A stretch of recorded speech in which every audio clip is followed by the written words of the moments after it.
नमस्कार, मी Bhushan Karandikar, DA doctors या विशेष कार्यक्रमात आपलं स्वागत. आज आपण चर्चा करणार आहोत आर्थरायटिस या आजाराविषयी. खरं तर आर्थरायटिस हा आजार नेमका आहे काय, या आजाराची लक्षणं काय आहेत, या आजाराकडे दुर्लक्ष केल्याने कोणते दुष्परिणाम आपल्याला भोगावे लागू शकतात आणि या आजारावरती नेमके उपाय काय आहेत, या आजारावरती होमिओपॅथीमध्ये नेमके उपाय काय आहेत आणि नम्म होमिओपॅथी यावरती नेमके कोणते उपाय करतं ज्यामुळे या आजारापासून रुग्णांना लवकर दिलासा मिळतो, या सगळ्या विषय आपण आज जाणून घेणार आहोत. आणि याविषयी आपल्याला अधिक माहिती देण्यासाठी आमच्या स्टुडिओत आले आहेत डॉक्टर संतोष इनामदार. डॉक्टर, आपलं स्वागत. मस्त. डॉक्टर, सुरुवातीला आम्हाला सांगाल की आर्थरायटिस हा आजार नेमका आहे काय आणि या आजाराची लक्षणं आपण कशी ओळखायची? जनरली कसं असतं की हा आर्थरायटिस किंवा हा संधिवात हा आजार जो आहे तो स्त्रियांमध्ये पुरुषांमध्ये हा कॉमनली दिसून येणारा आजार आहे. ह्याच्यामध्ये जनरली आपल्या जे ॲक्टिव्हिटीज असतात, म्हणजे कसं की आपण जेव्हा आपले दैनंदिन कामकाज करत असतो, साधारणतः रोज आपले एक्सरसाइज असतात किंवा मुवमेंट्स असतात किंवा आपण जनरली रोजच्या ॲक्टिव्हिटी ट्रेनने ट्रॅव्हल करतो किंवा आपण जे रोजच्या ॲक्टिव्हिटीजमध्ये थोडं वजन उचलण्याचा प्रयत्न करतो, ह्या सर्व क्रियांमध्ये आपल्याला एक प्रकारच्या वेदना जाणवतात. आपल्या पायांमध्ये, आपल्या सांध्यांमध्ये, आपल्या मसल्समध्ये एक थोड्या प्रकारची वेदना चालू होतात. युजली ह्या सर्व वेदना आपल्या जनरली जेव्हा आपण औषध उपचार घेतो किंवा रेस्ट घेतो ह्या वेळेसमध्ये कमी होऊन जातात. पण अशा वेदना असतात की ज्या आपल्याला जनरली सांध्यांमधील वेदना आपण विश्रांती घेतल्यानंतरही कमी होत नाही आहेत. आपल्याला वारंवार औषधांची गरज लागते. इतर शास्त्रांची मदत घेऊन आपण त्याच्या वेदनाशामक गोळ्या घेऊन सुद्धा कमी होत नसेल तर त्याच्याकडे वेळीत लक्ष देणं फार गरजेचं असतं, कारण ह्याच वेदना परत एक गंभीर स्वरूप धारण करतात आणि आपल्याला साधारणपणे आर्थरायटिस किंवा त्याच्यातमधून हा संधिवात होण्याचे चान्सेस असतात. जनरली आपल्याला असं दिसून येतं की हा आर्थरायटिस हा आजार आता कॉमनली दिसून येतो. पण आपल्याला प्रत्येक केसेसमध्ये किंवा प्रत्येक स्त्री पुरुषांमध्ये, लहान मुलांपासून ते यंग एजपर्यंत ह्या सर्व वयोगटामध्ये होणारा हा आजार आहे. ह्याची लक्षणं, ह्याच्यापासून होणारा त्रास हा एक गंभीर स्वरूप धारण करत आहे आणि हा एक ग्लोबलाइज डिझीज म्हणण्यापेक्षा हा फक्त वयोवृद्धांना न होता यंग जनरेशनमध्ये सुद्धा आपल्याला बऱ्यापैकी आणि जास्त प्रमाणात दिसू लागला आहे. बरोबर. डॉक्टर, जसं तुम्ही म्हणलात की आता हा आजार अगदी लहानांपासून मोठ्यांपर्यंत सगळ्यांना होताना दिसून येतो, याची मुख्य कारणं काय असू शकतात? बदलती जीवनशैली, बदलती आहार पद्धती? आधी प्रथम दर्शनी आपल्याला सांध्यांमधील जे काय संधिवाताची काय लक्षणं असतात हे कळणं आपल्याला प्रथम दर्शनी आपल्याला गरजेचं आहे. प्रथम दर्शनी आपल्याला असं दिसतं की कुठलाही संधिवात असला तर त्या संधिवातामध्ये आपल्याला गुडघ्यामध्ये किंवा हाडांमधील वेदना होणं हा एक प्रमुख लक्षण आहे. त्या वेदनांबरोबर तुमच्या सांध्यांना सूज येणं, सांध्यांमध्ये कडकड असा आवाज येणं, सांध्यांमधील जी मुवमेंट्स असतात ते मुवमेंट्स हळूहळू रिस्ट्रिक्टेड होणं, सांध्यांमध्ये उठताना, बसताना, चालताना आपल्याला थोड्याशा वेदना चालू करणं, परत त्याच्यामध्ये सूज आल्या कारणास्तव त्याच्यामधून आपण त्याच्याकडे थोडं दुर्लक्ष करणं किंवा मग त्या सांध्यांमधून आपण जेव्हा थोड्या वेळ मुवमेंट्स करत असतो, अर्ली मॉर्निंगच्या मुवमेंट्स असतात त्यावेळेस त्याच्यातून पेन्स चालू होणं, ह्या सर्व गोष्टींमध्ये आपल्याला सांध्यांमधील ही संधिवाताची लक्षणं आहेत हे असं समजून पुढे जाणं आपल्याला गरजेचं असतं. आता या सगळ्या कंडिशन्समध्ये आपल्याला असं दिसून येतं की ह्याची कारणं बघण्यापेक्षा आपल्याला आधी प्रथम दर्शनीय आपल्याला कुठल्या प्रकारचा संधिवात आहे किंवा संधिवाताचे प्रकार किती किंवा संधिवातामध्ये आपल्याला किती प्रकार आढळून येतात हे पाहणं फार गरजेचं असतं. आता साधारणतः आम्ही जेव्हा जी ट्रीटमेंट देतो किंवा आपल्याला जे मेडिकली जे कंडिशन्स आहेत त्याच्यामध्ये आम्ही प्रामुख्यानं 3 कारणं असतात किंवा 3 टाईप्स असतात ह्याच्यामध्ये. त्याच्यातला पहिला आणि फॉरमोस्ट असतो त्याला म्हणतो आम्ही ऑस्टिओआर्थरायटिस, म्हणजे ह्याला संधिवात असं संबोधतो आम्ही. दुसरा असतो तो म्हणतो रुमॅटॉइड आर्थरायटिस, म्हणजे आमवात. ह्या आमवात हा तुमच्या रोगप्रतिकार शक्तीशी रिलेटेड असतो. आणि तिसरा आणि फार महत्त्वाचा घटक असतो त्याला म्हणतो आम्ही गौटी आर्थरायटिस, जो तुमच्या युरिक ॲसिड लेवलशी संदर्भात असतो. म्हणजे हे 3 प्रमुख आहेत. पण याच्याबरोबर तुम्हाला व्हायरल आर्थरायटिस, जो आत्ता नवीन पद्धतीनं किंवा नवीन जीवनशैलीमध्ये जे आपल्या डे टू डे ॲक्टिव्हिटीजमध्ये आढळतो तो म्हणजे व्हायरल आर्थरायटिस, जो येतो आणि जातो, तात्पुरता बरा होतो, ह्या अशा कंडिशन्सवर अवलंबून असणारा हा व्हायरल आर्थरायटिस आहे. काही कंडिशन्समध्ये, काही लोकांमध्ये जे डिझीज कंडिशन ज्या क्रोनिक असतात, म्हणजे सोरायटिक आर्थरायटिस, हे जे आपले स्किनचे आजार असतात हे थोडेसे जास्त प्रमाणात आढळून आल्यामुळे त्याचं रूपांतर अगदी कॉम्प्लिकेटेड स्टेजमध्ये गेल्यामुळे त्याच्यामुळे आपल्याला सोरायटिक आर्थरायटिस सुद्धा दिसू शकतो. मग त्याच्यामध्ये चिकनगुनिया आहे, हे जे सारखे जे आजार असतात हे सुद्धा एक प्रकारच्या आर्थरायटिसमध्ये किंवा आर्थरायटिसच्या लक्षणांची सुरुवात समजून आपण हे टाईप्स बघतो. डॉक्टर, आर्थरायटिस या रोगाविषयी आपण आपल्याला सांगताय या सगळ्या प्रेक्षकांना, मात्र महाराष्ट्रभरातनं फोन कॉल्स यायला सुरुवात झाली. आपण काही प्रेक्षकांचे फोन कॉल सुद्धा घेऊयात आणि त्यांचा काय प्रश्न नेमका जाणून घेऊयात. आपल्याला पहिला प्रश्न विचारतायत. नमस्कार, आपलं नाव सांगा, आपण कुठून बोलताय? सर नमस्कार, मी अंधेरीवरून बोलतोय. बोला, आपलं नाव काय? ओमकार. ओंकार, आपला प्रश्न थेट डॉक्टरांना विचारा आणि प्रश्न विचारताना कृपया टीव्हीचा आवाज बंद ठेवा. विचारा. तर बोला. नमस्कार. हा, नमस्ते, बोला. 6 महिन्यापासून जे पायांचा अंगठा वगैरे सुजतोय आणि नॉर्मली आपलं मला जॉईंटचं पेन होत आहे. Okay okay. हा कधी 6 महिन्यापासून होतोय ओंकार? हो सर, 6 महिन्यापासून सर कंटिन्यू होत आहेत. बरं, आजपर्यंत काय औषध उपचार केलेत त्याला? नाही सर, अजून आता फक्त 6 महिन्यापासून होत आहे म्हणून काही नाही केलं अजून. फक्त तात्पुरतं मेडिसिन घेतोय, तात्पुरतं कमी होत आहे. बर, आता ओंकार तुम्ही जे सांगितलेलं आहे की पायाचे तुमचा जो अंगठा दुखतोय आणि त्याच्यामधून जे सांध्यांमध्ये जी वेदना येत आहेत तुमच्या, ह्याचं कारण असं असू शकतं की तुम्हाला मी जसं सांगितल्याप्रमाणे या शोमध्ये सांगितल्याप्रमाणे हा तुम्हाला गौटी आर्थरायटिस म्हणजे तुमच्या युरिक ॲसिडची संदर्भात असणारा हा आजार असू शकतो तुम्हाला. त्याच्यामुळे आपल्याला ह्याची आधी तपासणी करून तुम्हाला योग्य रीतीची ट्रीटमेंट करणं गरजेची आहे. त्याच्यानंतर तुम्ही आता आमच्या नमा होमिओपॅथीमध्ये संपर्क साधा. नमा होमिओपॅथीमध्ये जी आम्ही तुम्हाला ट्रीटमेंट देणार आहे, जसं मी आधी सांगितलं होतं तुम्हाला की हे जे आहे हा युरिक ॲसिड कंट्रोल करण्यासाठी आपल्याला किडनी फंक्शनिंग चांगलं करणं गरजेचं असतं. म्हणजे तात्पुरता इलाज न करता आपल्याला मुळापासून ट्रीटमेंट देणं गरजेची आहे. म्हणजे काय तर आपल्याला जो किडनीची क्षमता आहे, त्याची कार्यक्षमता, त्याची स्ट्रेंथ वाढवणं, त्याच्यामधून जे पहिले नॉर्मल फंक्शनिंग होत होतं ते नॉर्मल फंक्शनिंग करणं गरजेचं आहे. आत्ता जे तुम्ही मला जे सिम्पटम्स सांगितलेत किंवा आता जो त्रास सांगितलाय हा त्रास वाढला नाही पाहिजे. त्याचं गंभीर स्वरूप म्हणजेच काय तर तुमचे जे पायाचे जे आता जे तुम्ही अंगठा सांगितला त्याच्यातून सर्व बोटांमध्ये हा त्रास पसरू शकतो. त्याच्यातून तुमच्या सांध्यांमधील वेदना वाढू शकतात आणि त्याच्यामध्ये डिस्फिगरमेंट आल्यानंतर तुमच्यामध्ये डिप्रेशनचे प्रमाण वाढू शकते. अगदी आत्ता सुरुवात झालेली आहे, तर या स्टेजमध्येच तुम्ही योग्य रीतीची आणि करेक्ट ट्रीटमेंट म्हणजे थोडक्यामध्ये मुळापासून ट्रीटमेंट घेणं गरजेची आहे, जी आमच्या नमा होमिओपॅथीमध्ये दिली जाते. तर तुम्ही नमा होमिओपॅथीमध्ये संपर्क साधा, आम्ही तुम्हाला मुळापासून ट्रीटमेंट देण्याचा प्रयत्न करू. मला वाटतं ओंकार, प्रकारांबद्दल थोडंसं आम्हाला सखोल सांगा आणि नेमके हे प्रकार लक्षात कसे येतात, त्याची लक्षणं काय असतात आणि याचं गंभीर स्वरूप नेमकं काय होऊ शकतं? पहिलं आणि फॉरमोस्ट आहे त्याला म्हणतो ऑस्टिओआर्थरायटिस म्हणजे संधिवात, जी कॉमनली आपल्याला सापडतो.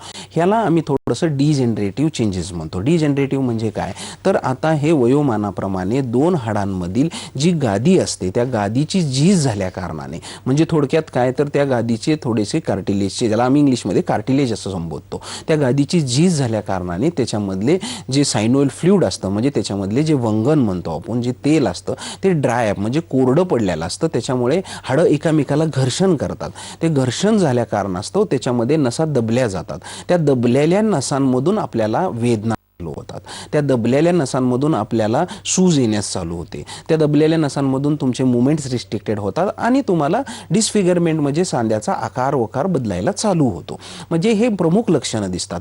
पण प्रामुख्याने तुमच्या सांध्यांमधील वेदना आणि प्रामुख्याने सांध्यांवर सूज हे प्रमुख लक्षणं असतात त्याची.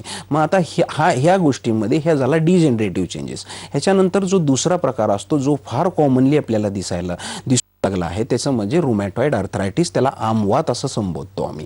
तो आमवात म्हणजे काय असतो तर तो आमवात हा आपला ऑटो इम्युन डिझीज म्हणजे रोग प्रतिकार शक्तीशी संबंधित असणारा हा आजार आहे. आपला रोग प्रतिकार शक्तीशी संबंधित असणारा हा आर्थरायटिस कोणता तर हा जनरली आपल्याला जे दिसून येतो रोजच्या डे टू डे ॲक्टिव्हिटीजमुळे, म्हणजे जेणेकरून आपल्या सांध्यांमध्ये इन्फेक्शन होणं, आपल्या सांध्यांमध्ये इन्फेक्शन झाल्यानंतर तो सांधा लाल होणं, त्या सांध्यांमधील मुवमेंट्स कमी होणं, त्या सांध्यांमध्ये सूज आल्यानंतर अगदी त्याला स्पर्श जरी केला तरी तो फार वेदनादायक होणं, हे अशा प्रकारचे सिम्पटम्स तुम्हाला दिसायला चालू होतात.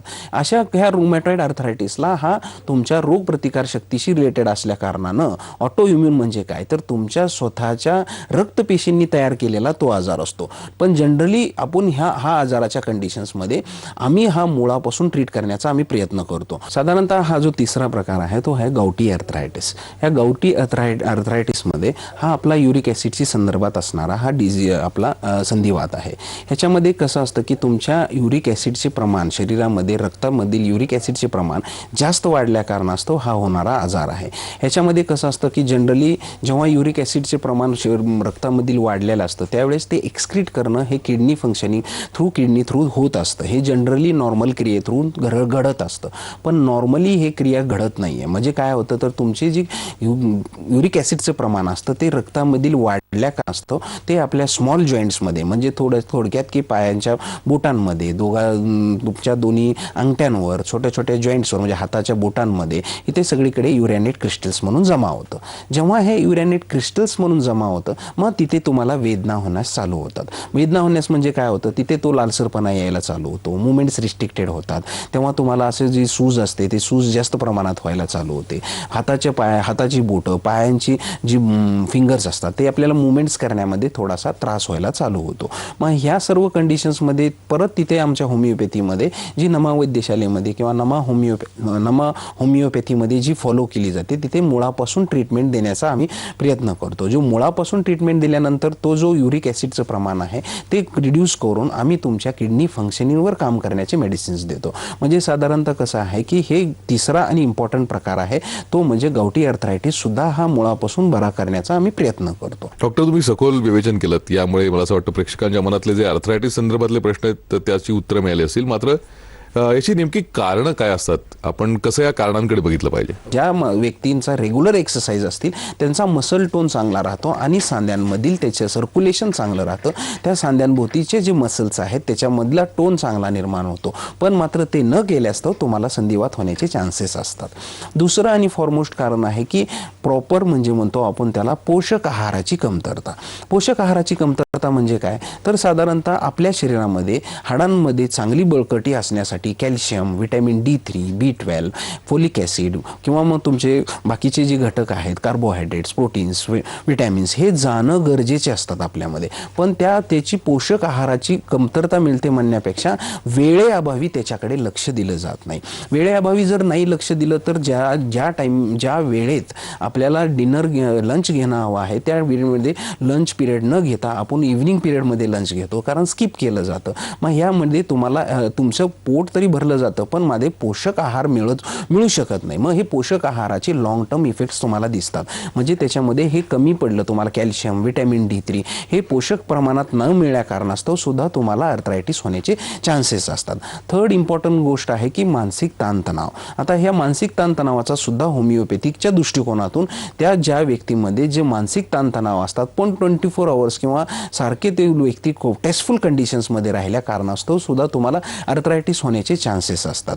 आता त्याच्यामध्ये स्त्रियांमध्ये सुद्धा प्रमाणापेक्षा जास्त फॅट्स डिपॉझिट होणं ह्याच्यामुळे सुद्धा तुम्हाला आर्थरायटिसचे लक्षणं जाणून येतात. हे अशा प्रकारची अनेक कारणं आहेत पण स्पेसिफिकली हे सर्व कारणं मी तुम्हाला सांगू इच्छितो. डॉक्टर आणखीन एक प्रश्न आपल्याला येतोय आपण तो प्रश्न घेऊयात. नमस्कार आपलं नाव सांगा आपण कुठून बोलताय. सर माझं नाव अविनाश देशमुख आहे. बोला अविनाश. सर माझ्या आईला ना भरपूर त्रास होतो असं जे काय आता तुम्ही डायग्नोस दाखवता आता टीव्ही वरती असं सेम त्रास होतो सर त्यांना पण. तुम्ही थेट डॉक्टरांना प्रश्न विचारू शकता अविनाश. अविनाश बोला काय त्रास होतो. सर आईचं वय आता 48 आहे. ओके. मी आणि त्यांचे हाताचे पायाचे बोटापासून काय वेदना वगैरे होतो आणि त्याला सूज वगैरे आलंय. ओके. मी बऱ्याच ठिकाणी ट्रीटमेंट केलं सर परंतु काय सूज पण कमी होतं तात्पुरतं वेदना वगैरे कमी होतं. बरं. जसं ते गोळ्या औषधीचा असर कम्प्लीट होतं परत त्यांना त्रास वगैरे जाणवतो सर. बरोबर. अविनाश आता तुम्ही जो प्रश्न विचारला तो अगदी करेक्ट आहे की तुमच्या आईंना आता जो त्रास होतोय त्याच्यामध्ये तात्पुरता इलाज होतोय तुम्हाला. तर मी आवर्जून सांगू इच्छितो तुम्हाला की आमच्याकडे जी नमा होमिओपॅथीमध्ये जी ट्रीटमेंट दिली जाते त्याच्यामध्ये आम्ही थोडंसं मुळापासून ट्रीटमेंट देण्याचा प्रयत्न करतो. आता तात्पुरता इलाज केल्यानंतर हा आजाराची कंडिशन ही वाढत जाते. जनरली असं लक्षात येतं की आता जी तुम्ही प्रथम दर्शनीय माहिती दिली त्याच्यावरून असं लक्षात येते की तुमच्या आईंचं एज प्रमाणे वयोमानाप्रमाणे त्यांच्या सांध्यांमध्ये सूज आलेली आहे आणि वेदना होत आहेत. म्हणजे थोडक्यात काय तर हा एक प्रकारचं निदान करणं, म्हणजे पहिल्यांदा आपल्याला ती कुठला आर्थरायटिस आहे म्हणजे कुठल्या प्रकारचा वात आहे हे पाहणं आधी पहिलं महत्त्वाचं गरजेचं आहे. तर आधी पहिल्यांदा त्याचं डायग्नोसिस म्हणजे थोडक्यात निदान करणं गरजेचं आहे. त्या दृष्टिकोनातून आपल्याला ट्रीटमेंट घेणं गरजेचे आहे. आत्ता जी तुम्ही मला प्रथमदर्शनीय माहिती दिली त्या माहितीच्या आधारावर मी असं सांगू इच्छितो की मला हा तुम्हाला झालेला हा संधिवात आहे तुमच्या आईंना असं संबोधतो आणि त्याच्यासाठी तुम्ही नमा होमिओपॅथीमध्ये संपर्क साधा. आम्ही तुम्हाला मुळापासून बरं करण्याची ट्रीटमेंट देतो. आता तुम्ही जी सांगितलेला जो मुद्दा आहे की वारंवार पेनकिलर्स घेतल्यामुळे फक्त तात्पुरतं कमी होतो, तर नमा होमिओपॅथीमध्ये जी आमची ट्रीटमेंट आहे त्याच्यामध्ये रिकरन्स हा सुद्धा एक इम्पॉर्टंट फॅक्टर आहे, ज्याच्यामध्ये हा वारंवार होणारा त्रास सुद्धा आम्ही कमी करतो. पण ह्याच्यामध्ये थोडं स्लोली आणि ग्रॅज्युअली म्हणजे थोड्या प्रमाणात हळूहळू हे त्याचे सिम्पटम्स म्हणा त्रास म्हणा थोडा हळूहळू कमी होतो. पण मात्र परमनन्सी म्हणजे थोडक्यात कायमस्वरूपी कमी करण्यासाठी आम्ही प्रयत्न करतो. कारण जनरली जर लगेच कमी झाला तर त्याचे रिकरन्सचे चान्सेस भरपूर असतात. मग अशा केसेसमध्ये मी तुम्हाला ॲडवाईस असा देतो की तुम्ही नमा होमिओपॅथीमध्ये संपर्क साधा. आम्ही तुमच्या आईंना प्रथम काय डायग्नोसिस आहे कसल्या प्रकारचा वात आहे हे निदान करून योग्य रीतीची ट्रीटमेंट देऊन मुळापासून आजार बरं करण्यासाठी मदत करू. अविनाश, मला वाटतं तुमच्या प्रश्नाचं उत्तर डॉक्टरांनी दिलंय आणि डॉक्टर आता याचे प्रकार कळले, याची नेमकी कारणं कळली, लक्षणं सुद्धा कळली. यावरती नम होमिओपॅथी नेमके कसे उपचार करतात आणि ही उपचार पद्धती नेमकी वेगळी कशी ठरते? आता मी आवर्जून सांगू इच्छितो की नमा होमिओपॅथीमध्ये आमच्याकडे जी ट्रीटमेंट दिली जाते ती ट्रीटमेंट हा मुळापासून आजार बरं करण्यासाठी दिली जाते. पहिल्यांदा आणि फॉरमोस्ट आम्ही काय करतो तर पेशंटचा कुठल्या प्रकारचा संधिवात आहे हे निदान करणं फार महत्त्वाचं असते. त्याच्यानंतर त्याच्यामध्ये त्या पद्धतीनं त्याला जो टाईप आहे किंवा ज्या प्रकारातून तो त्रासला आहे त्या टाईपमध्ये ते ट्रीटमेंट देणं गरजेचे असते. त्याच्यातला पहिला आणि फॉरमोस्ट प्रकार म्हणजे थोडक्यात काय तर आपल्या जर संधिवातातला हा जर संधिवात असेल ज्याला डिजेनरेटिव्ह चेंजेस म्हणतो, त्याच्यामध्ये जे काय असतं त्या सांध्याच्या भोवतीचा रक्तपुरवठा वाढवण्यासाठी होमिओपॅथिक ट्रीटमेंट देऊ शकतो. त्याच्यामधले मसल टोन मेंटेन करण्यासाठी आम्ही होमिओपॅथिक औषधं देऊ शकतो. मग अशा कंडिशन्समध्ये बरेचशा पेशंटमध्ये ऑपरेटिव्ह स्टेजेस झालेले असतात. मग अशा स्टेजेसमध्ये ऑपरेशन स्टेजेस अवॉइड करून सुद्धा आम्ही त्या पेशंट्सला बऱ्यापैकी बरं करण्याचा आम्ही प्रयत्न करतो. जो दुसरा प्रकार असतो जो त्याला म्हणतो रुमॅटॉइड आर्थरायटिस, त्या रुमॅटॉइड आर्थरायटिसमध्ये जो रोगप्रतिकार शक्तीशी संबंधित आहे तिथे आम्ही रोगप्रतिकार शक्तीच्या म्हणजे मुळाला ट्रीटमेंट देऊन त्याची रोगप्रतिकार शक्ती वाढवतो. म्हणजे काय करतो तर त्या व्यक्तीच्या स्वतःची शक्ती वाढवल्या कारणास्तव त्याच्या स्वतःच्या पेशीतून त्याच्या आजाराविरुद्ध लढण्याची ताकद निर्माण करतो आणि त्याच्यानंतर आम्ही होमिओपॅथिक मेडिसिन देतो. म्हणजे त्याच्यातून आपण मुळाला जाऊन तो आजार बरं करण्यासाठी प्रयत्न करतो. जो तुमचा दुसरा जो गावठी आर्थरायटिस आहे त्याच्यामध्ये तुमच्या किडनीच्या फंक्शनिंग चांगल्या करणे, त्याच्यामधील तुमची एक्सक्रिटरी सिस्टीम चांगली ठेवणे जेणेकरून तुमचे युरिक ॲसिड लेवल्स वाढणार नाहीत, तुमचे युरिक ॲसिड लेवल कायमस्वरूपी कमी येतील आणि हे गाऊटमध्ये जो त्रास होतोय लहान सांध्यांमध्ये तो कायमस्वरूपी बरा करता येतो. आम्ही ॲडव्हान्स होमिओपॅथिक ट्रीटमेंट देतोय म्हणजे काय करतोय तर आम्ही ॲडव्हान्स देतोय म्हणजे काय की होमिओपॅथीबद्दल बरेचसे पहिल्याच दृष्टिकोनातून काही मिथ्स होत्या, काही रॉंग बिलीव्स होत्या की होमिओपॅथी सायन्स हे थोडं स्लो ॲक्ट करतं, होमिओपॅथिक सायन्स हे थोडंसं रिझल्ट्स ओरिएंटेड आहे की नाही, ह्या सर्व गोष्टी आम्ही थोड्याशा विड्रॉल केलेल्या आहेत आणि त्याच्यातून आम्ही तुम्हाला ॲडव्हान्स फॉर्म देण्याचा प्रयत्न करतोय. ॲडव्हान्स होमिओपॅथी म्हणजे काय थोडक्यात तर आजच्या युगात लागू पडणारी रिझल्ट ओरिएंटेड होमिओपॅथी देण्याचा आम्ही तुम्हाला प्रयत्न करतोय, जेणेकरून हा जो रिकरन्स आहे तुमच्यामध्ये जे वारंवार होणारा त्रास आहे किंवा कसल्याही वारंवार होणारा त्रास आम्ही तुम्हाला अवॉइड करतोय आणि तो आजार मुळापासून ट्रीट करण्याचा आम्ही प्रयत्न करतोय. या आमच्या औषध प्रणालीमध्ये जी आमची औषध प्रणाली वापरली जाते, जी ॲडव्हान्स होमिओपॅथी दिली जाते ते अगदी निसर्गाच्या झाडांपासून पानांपासून फुलांपासून बनवलेली औषधं असतात ज्याचे साईड इफेक्ट्स किंवा इल इफेक्ट्स अशा प्रकार नसतो. तुमच्या इतर औषध प्रणालीबरोबर सुद्धा तुम्ही घेऊ शकता. ही अशा पद्धतीनं आमची मेंटल, फिजिकल आणि जनरल या तिन्ही स्टेटमध्ये कंट्रोल करून तुम्हाला जे करून मुळापासून ट्रीटमेंट देण्याची पद्धत आमच्या नमा होमिओपॅथीमध्ये केली जाते. डॉक्टर, आणखी एक प्रश्न आहे, आपण प्रश्न घेऊयात. नमस्कार, बोला, आपण कुठून बोलताय, आपलं नाव सांगा. नमस्कार सर, मी भद्रसेन बोलतोय सोलापूरहून. बोला सर, माझं वय 70 आहे. माझा थोडा गुडघा जास्तच दुखतोय आणि दोन्ही साईडनं या थंडीच्या टायमामध्ये थोडा जास्तीचा त्रास होतोय सर. त्याच्यानं कटकट आवाज वगैरे असं काही येतोय सर. बाहेरची काही औषध गोळ्या घेतोय पण तेवढा उपचार व्यवस्थित नाहीये. तर त्याच्यावर काय अभिप्राय आहे आपला सर? ओके, बद्रसेन, तुम्ही जे आता सांगितलं की तुमचं वय 70 आहे आणि तुम्हाला गुडघ्याचा त्रास होतोय, गुडघा दुखतोय तुमचा किंवा दोन्ही गुडघे दुखत आहेत, तर प्रथमदर्शनी तुमच्या माहितीप्रमाणे आता तुम्ही जेवढी माहिती मला प्रोव्हाइड केली त्याच्यातून असं दिसतं की तुम्हाला हा संधिवाताचा त्रास आहे. आता हा संधिवाताचा त्रास तुमच्या गुडघ्यांपासून चालू झालेला आहे. तर आता ह्या संधिवाताच्या त्रासामध्ये आजपर्यंत तुम्ही जे ट्रीटमेंट घेतली ती तात्पुरता इलाज म्हणजे थोडक्यात वेदनाशामक गोळ्या घेणे आणि तात्पुरतं कमी करणे हाच पर्याय तुम्ही केलेला आहे. पण आता तुमच्या मी आवर्जून सांगू इच्छितो की तुमच्या गुडघ्यांमधील रक्तपुरवठा चांगला करणे, गादीची झालेली झीज आणि त्याच्या भोवतीचं जे तेल संपलेलं आहे त्याच्यामधून त्याच्या मसल्समधली ताकद कमी झाली, त्याच्या गुडघ्याभोवतीचा जो सांधा जे मसल्स आहेत त्यांच्यामधली स्ट्रेंथ वाढवण्यासाठी होमिओपॅथिक ट्रीटमेंट घेणं गरजेची आहे. या होमिओपॅथिक ट्रीटमेंटमध्ये म्हणजे जे आमचे नमा होमिओपॅथीमध्ये जी ट्रीटमेंट फॉलो केली जाते किंवा ट्रीटमेंटचा पार्ट असतो त्याच्यामध्ये जी गुडघे तुमचे दुखत आहेत ते कॉम्प्लिकेशन्समध्ये न जाता लवकरात लवकर त्यांच्यामधील रेंज ऑफ मुवमेंट म्हणजे थोडक्यात त्याची हालचाल मंदवण्यापेक्षा हालचाल जास्त करणे किंवा हालचाल आहे त्या मेंटेन स्टेटमध्ये ठेवणे आणि स्वतःची कामं तरी स्वतः करता येतील आणि वेदना कमी होणे ह्याच्याकडे लक्ष दिलं जाईल. आता प्रथमदर्शनीय असं आहे की तुम्ही दिलेल्या माहितीप्रमाणे वयोमानाने हे झालेले डिझीज कंडिशन किंवा वात आहे असं समजायला काय हरकत नाही, कारण आता सध्या तुमचं वय 70 आहे. 70 वयाच्या मानाने हे सगळे डिजनरेटिव्ह चेंजेस म्हणजे आता हे वयोमानाने झालेले आजार आहेत, तर हे आपल्याला बरं करण्यामध्ये मदत केली जाईल. त्याच्यामुळे तुम्ही लवकरात लवकर आमच्या नमा होमिओपॅथीमध्ये संपर्क साधा. आम्ही नमा होमिओपॅथीमध्ये त्या तुमच्या स्वतःची आत्ताची मानसिक स्थिती, तुमची शारीरिक स्थिती, तुमची फिजिकल स्टेट, तुमची मेंटल स्टेट असा सर्व गोष्टींचा अभ्यास करून तुमच्या सध्याचं वजन व सध्याची सिच्युएशनचा पूर्णतः अभ्यास करून तुम्हाला मुळापासून आजार बरं करण्यासाठी मदत करू. मला वाटतं तुमच्या प्रश्नाचं उत्तर तुम्हाला मिळालं असेल. धन्यवाद आमच्याशी संपर्क साधला त्यासाठी. खरं आहे. मला वाटतं डॉक्टर तुम्ही खरं तर आर्थरायटिस या आजाराविषयी इतकं सविस्तर सांगितलंय. या तुमच्या सविस्तर विवेचनामुळे खरं तर आपल्या प्रेक्षकांच्या मनात जे प्रश्न असतील ते नक्कीच त्याची उत्तरे त्यांना मिळाली असतील. मात्र जर अजूनही काही प्रश्न तुमच्या मनात असेल तर नमा होमिओपॅथीला नक्की भेट द्या आणि तुमच्या आजाराचं निदान करून त्यावर योग्य उपचार घ्या. डॉक्टर, तुम्ही आज इथे आलात आणि इतकी सविस्तर माहिती आम्हाला या आजाराबद्दल दिली त्याबद्दल आपले आभार. धन्यवाद. डीए डॉक्टर्स या विशेष कार्यक्रमात इथेच थांबतोय. नमस्कार.